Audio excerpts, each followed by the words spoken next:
Emotional abuse is when you put your partner in harm's way. You basically taunt them or disregard them or treat them in a shaming, demeaning way, making them feel incompetent, making them feel crazy, making them feel devalued. Many times when I see what I consider abuse, emotional abuse especially because it's sneaky in a relationship, it's because people grew up with these patterns in their family of origin. For example, if you grew up in a family where your parents used emotional abuse to keep you in control, maybe they guilted you or shamed you or brought you down when you were feeling strong or maybe overly confident. They're supposed to be encouragers, but many times what parents do is they tear their children apart as a way to basically humiliate them so they'll be more docile or go along with tactics that the parents want to use. If you grew up with that, you were in a predicament because the very people that provided your care also were emotionally abusive. So you don't know it. And before long, you begin defending their behavior, minimizing the pain and the suffering it caused you, basically saying, well, they're my parents, good or bad, and they did the best they can. You make excuses for them.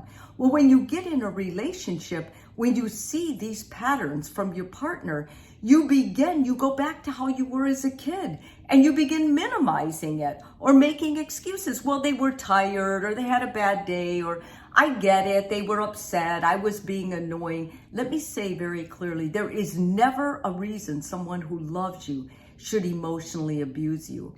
Also, I think these 5 in particular that I'm going to give you are easy to overlook, and many people do overlook them. They don't realize how emotionally abusive they are. So let me give them to you now. And if it's going on in your relationship, I want you to confront your partner.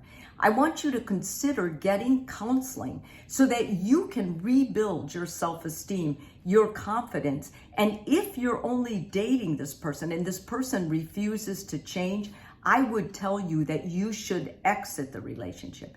If you're married or you have children, then it's more delicate. And then I would suggest that the 2 of you get counseling.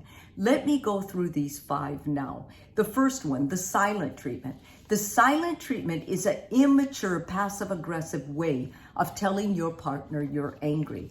I've seen partners who will go weeks without talking to their partner because they're upset or hurt. They weren't mature enough to talk to their partner, to say, I'm hurt and I would like an apology. So what they do instead is they retaliate by creating this non-verbal communication. And what happens is it builds a huge wall between partners. It's basically punishing the partner who hurt unknowingly many times their partner and wasn't able to get forgiveness.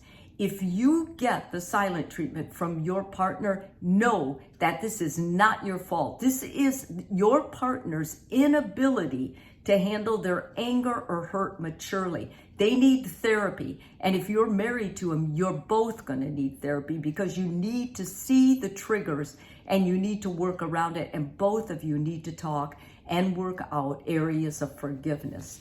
Next, repeated unwelcome jokes or teasing. It is not okay to tease your partner if your partner says something you're teasing about them hurts them or they're sensitive to. It's not funny. You're not making light of a bad situation. You're being a butt. And when you act like a butt, that's abusive. So emotional abuse is all part of this teasing and making fun of someone else in a bad situation. If your partner tells you that's hurtful and they don't like it, your immediate response should be, I am sorry. I won't do it again, and you shouldn't do it again. That's a loving partner. If someone continues to do it because they like to get your goat or whatever they're doing, it's important that you confront them and say, what you're doing is abusive. And at that point, if you're not with them married, I would suggest you exit the relationship. If you're married, I would try and work with them through counseling because this is a person that has learned it's okay to practice this abusive tactic. And so that probably means they came from an abusive family as well. Thirdly, public or private shaming. You shame someone when you want them to feel small about themselves, when you are making fun of them. You do that when you feel like maybe this person is threatening you, or this person is better than you deserve, or you're trying to create some kind of a situation where you feel equal to this person. Usually it's a tactic that's used when people are not feeling good about themselves. And even though that's what the person shaming may feel, doesn't mean it's okay to do it to you. When someone shames you, it's important that you go up to them and say, this behavior is shaming and I don't like it and I want it to stop. You have to have the courage to do that because you need to be your own advocate. Next, gaslighting. Any form of gaslighting, making another person feel crazy or out of control or forgetful or incompetent, using twisting words, making something other than what it was, is a form of toxic abuse. And it's important you confront your partner if they're doing or saying those things to you. And lastly, disregarding boundaries or invading privacy. If you've told your partner some information is private, your partner is the one person you should be able to rely on to keep what you said confidential. If you can't, then that's a violation of the highest kind. And you need to confront your partner. You need to reconsider this relationship entirely.